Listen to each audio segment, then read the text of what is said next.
2015 we conducted a ride from Coppernhurst to Grafton. We had 150 riders. It was a very big success, and was after that all these blokes kept saying, what are we going to do next? So we come up with Harry Chauvel hadn't been recognised, Tabulam was his hometown, and the birthplace of the light horse. You know, there were so many descendants there, feeling very emotional, very proud. You know, there is a great love of horses, of course. Wonderful horsemanship skills still exist in the area with all the camp draft competitions that are held regularly. And just, there were some very, very emotional and proud people there, you know, with their connection through their family to the light horse.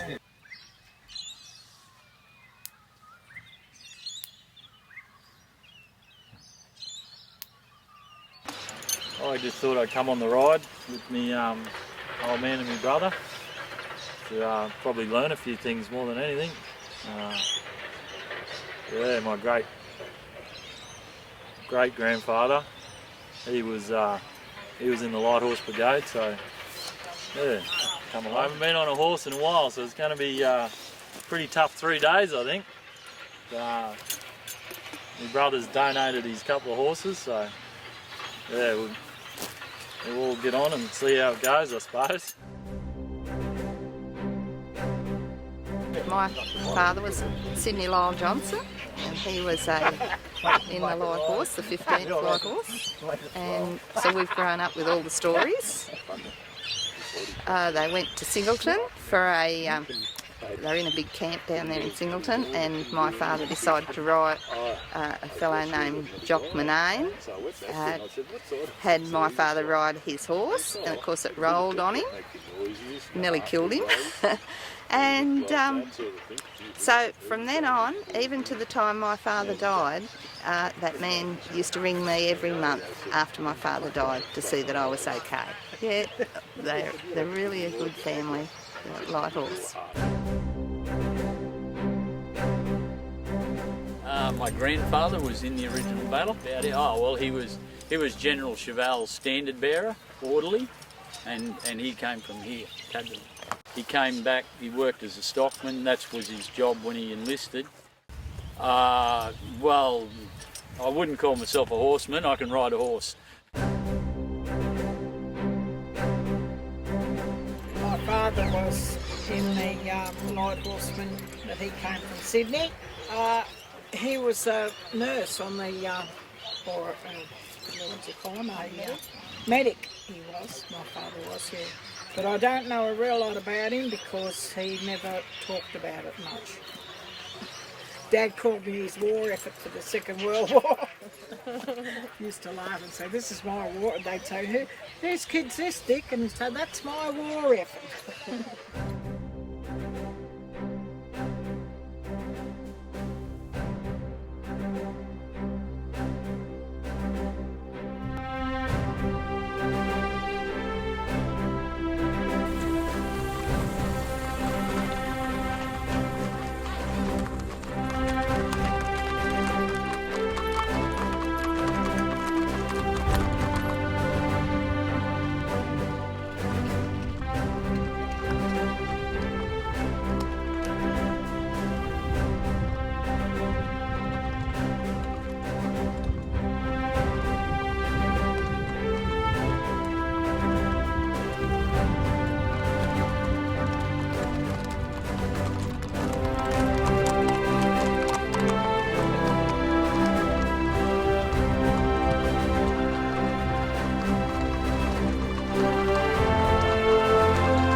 in the light horse here at Copmanhurst, and my grandfather was in the First World War. My father was in the light horse, but he went overseas and fought as a gunner, but not on horses. But they had a light horse troop in Copmanhurst here. Yeah, so he was in that, and they used to train here and they used to ride to Grafton, Copmanhurst to train at the racecourse. They trained. Yeah. So, and they did some training up at Innisfail, up there in the with the light horse in Queensland. Yeah, so he had my dad had a lovely grey mare that he had and he still had her after the war, and she was called the Old Grey Mare. Obviously, she wasn't the Second World War, and and she was just wonderful. They used to go in all of in those days they had those light horse games, so it was like a training thing, but they did all the games that they do when they were training to be light horsemen, and so there'd be tug of wars and your sword through the rings and the lances and all of that, and so Dad used to still do that. And this old grey mare, she was the anchor in the tug of war, and when she got that way that they'd put her at the end and she'd lean. She was the anchor. She knew, so she knew. They won all of the tug of wars around everywhere because she'd just lean at the end of the rope. So yeah, Dad used to tell us all these stories. It was great to be in the charge yesterday, and I thought it was awesome. And you look good. And we look good. Yeah. But you look good all the time, sonny. Don't, brother, don't.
has invaded their home. And thank you, Rob and Lorraine, and Mr. and Mrs. Myers.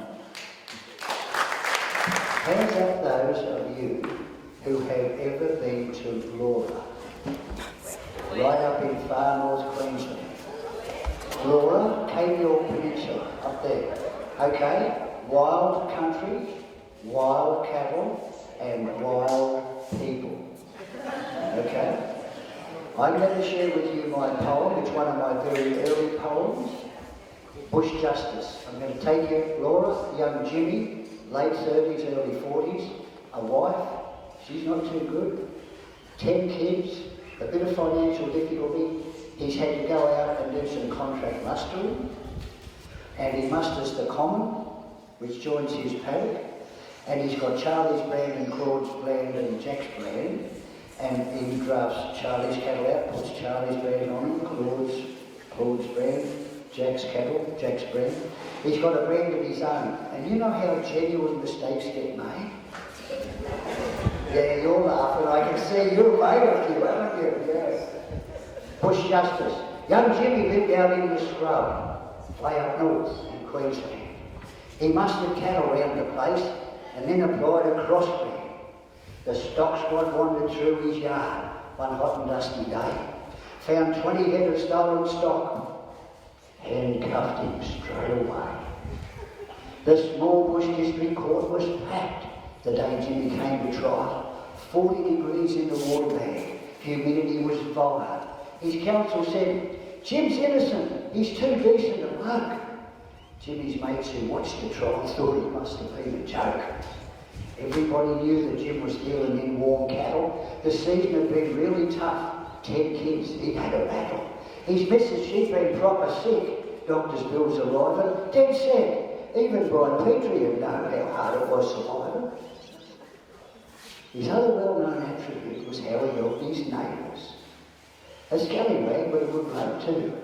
He'd help them with their labours. And in that hot and dusty court sat 12 good men and true, who mostly knew young Jimmy and knew he was true blue. The prosecution closed the case with evidence so strong. There seemed no doubt our Jimmy was completely in the wrong. The jury didn't argue much. There didn't seem much sense. There really hadn't been a stitch of what you call defence. They marched straight in and took their seats. The foreman stood up proud. And when asked for the verdict in a strong voice said real loud, "We find young Jim not guilty. We've had a proper battle." But we all agree he really should return the 20 cattle. Well, the judge didn't done a double flip. He almost broke his gavel. How could he ever work this out? Who would this mess unravel? He thundered at the foreman, "You've all made a mistake. Go back and reconsider. A new decision make." Well, 4 hours it took till they came back, not smiling any longer. The temperature was rising and the tension getting stronger. The foreman stood up right away. His strength they wouldn't rattle. "We find young Jim not guilty and he can keep the bloody cattle." There you go. There you go. On behalf of the team here at Bugle Bar Station, extend a big welcome to you all this evening. We're delighted that Mr. and Mrs. Meyer have been able to come up to be with you here this evening and to witness this great reenactment that you guys are all part of this week. And we're certainly thrilled to be able to offer the facility here tonight for you to enjoy and rest over on your trip through to Copperhurst. And we hope you enjoy the evening. I hope you've had a good day today. And certainly we, as I said, are thrilled that you've been able to call in and call Broadwater Division of Yugobar home for the evening. Brian, on behalf of Yugobar Pastoral Company, the board and Mr. and Mrs. Meyer certainly have made the decision that they'd like to present a cheque for $5,000 to the Grafton RSL Sub Branch to help you.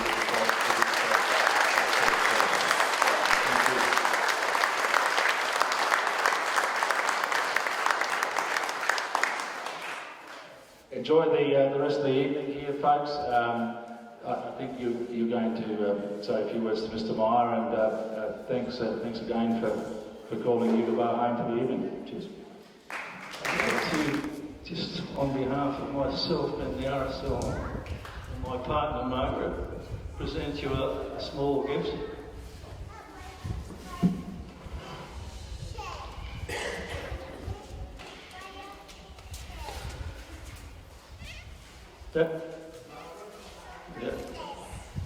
That's a copy of a drawing.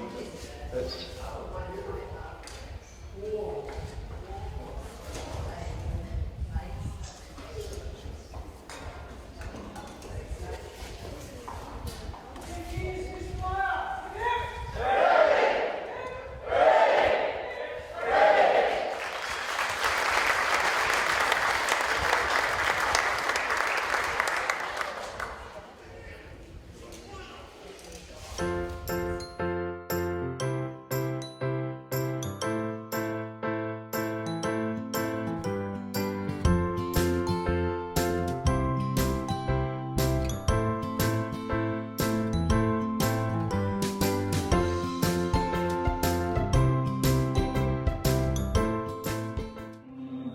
from me on.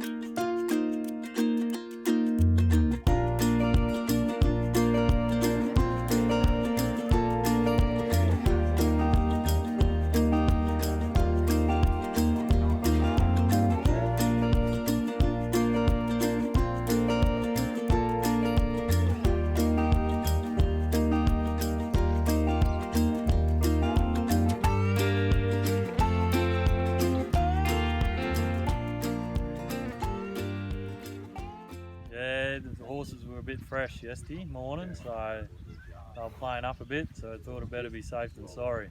Had one off and another close call, so that was part of the reasoning of walking across the bridge. So better be safe than sorry. No injuries. Yeah, still gonna go again today, so a bit sore though, but that's to be expected.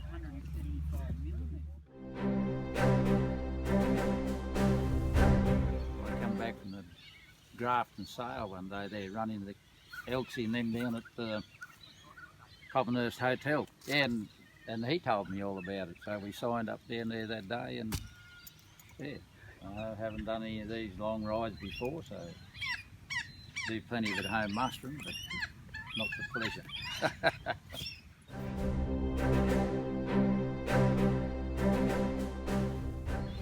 I had uncles and that were in 7 Flight Horse, and that sort of prompted me to come over. There was closer ones than that we could have went to at home, but nothing on the scale of this one. Just sort of delved into a bit of the history in that of them, really. I never really knew what they'd do up until about 12 months ago, or what they'd done, you know.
mill. He's never done a long trip like this. He's only been around home, just training him a bit, you know.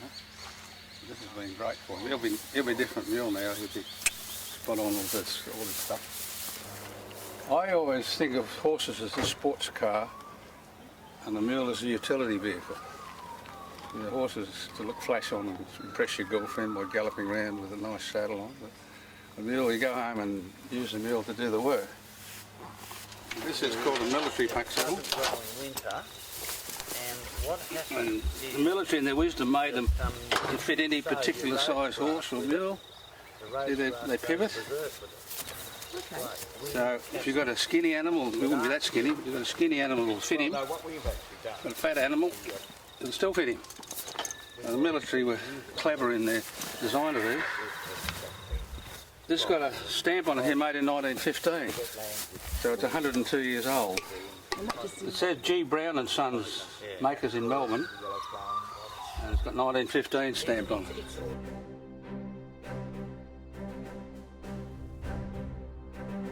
We established a Sunday school. Kids loved it.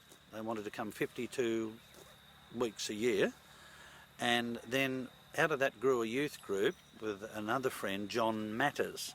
Now, John's still alive. He's 81 or 2. But his dad we were very friendly with. And his dad rode in the light horse. And he used to relate a few stories, and he said, you know, galloping over the trenches, and you saw the whites of the eyes of the Turks looking up. And Frank was in the 12th Light Horse, and that's John's dad. And a very humble, gracious man he was, and we got to know him very, very well over those years, and he loved the work with the Sunday school.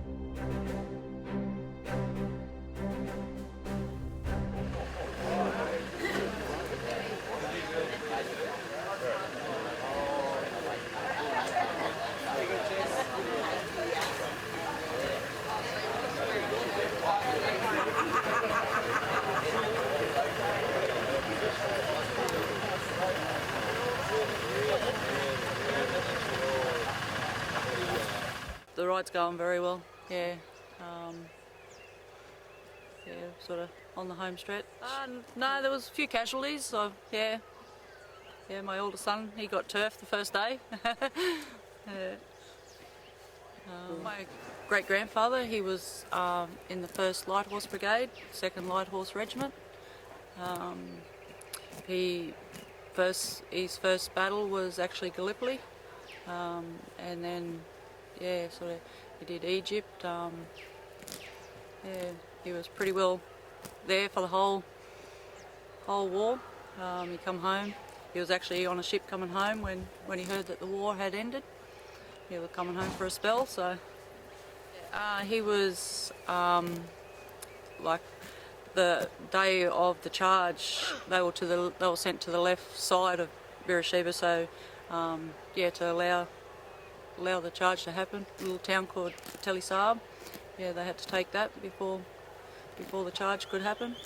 Yeah, it was pretty quiet about. Yeah. I live on Lone Pine. Property was actually named Lone Pine when he bought it after the war.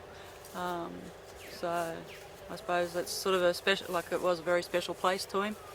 Yeah. And I'm actually 3rd generation on the family property, and my auntie, she set up a museum which has all his war photos and stuff in it, and yeah, a lot of family history. Yeah.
a car down there? Get a car down. Robbie's having a real hard time.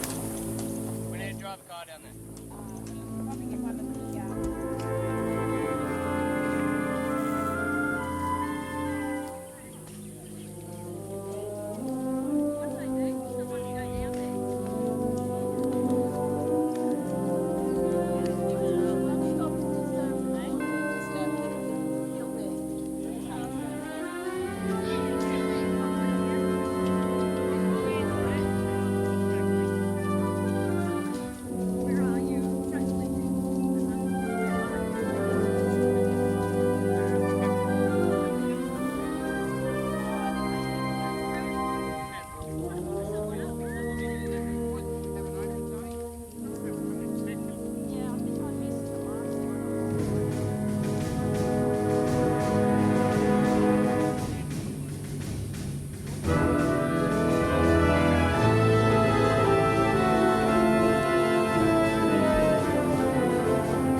a member of the Light Horse Troop in Gatton in Queensland, the second Light Horse Troop, both the wife and I. We heard about this on Facebook. It was too expensive to actually go to do the real Beersheba charge, so we thought we'll do the next best thing and we'll tag on and have a look, see how this one works. And it's been fantastic. Heaps of people, fantastic people, very loyal people to Australia and to the Light Horse. A lot of the families of the soldiers that actually went over to the Light Horse come from this area, the area we rode through. And a lot of their descendants actually participate in the ride.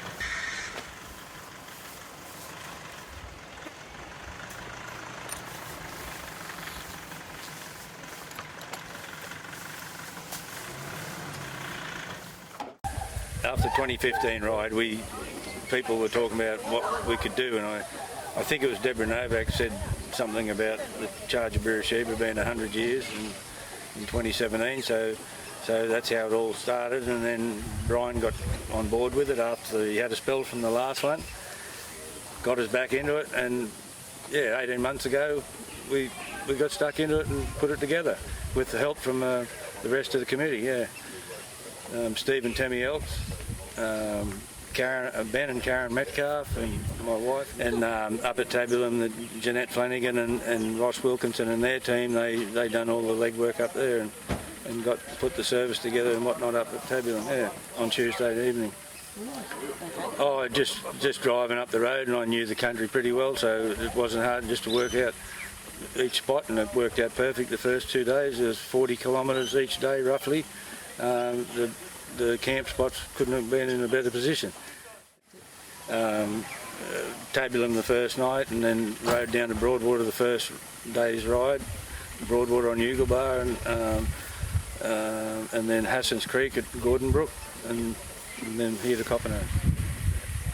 We started with, on the books, there was over 200 people, including support staff, and 220 odd, I think.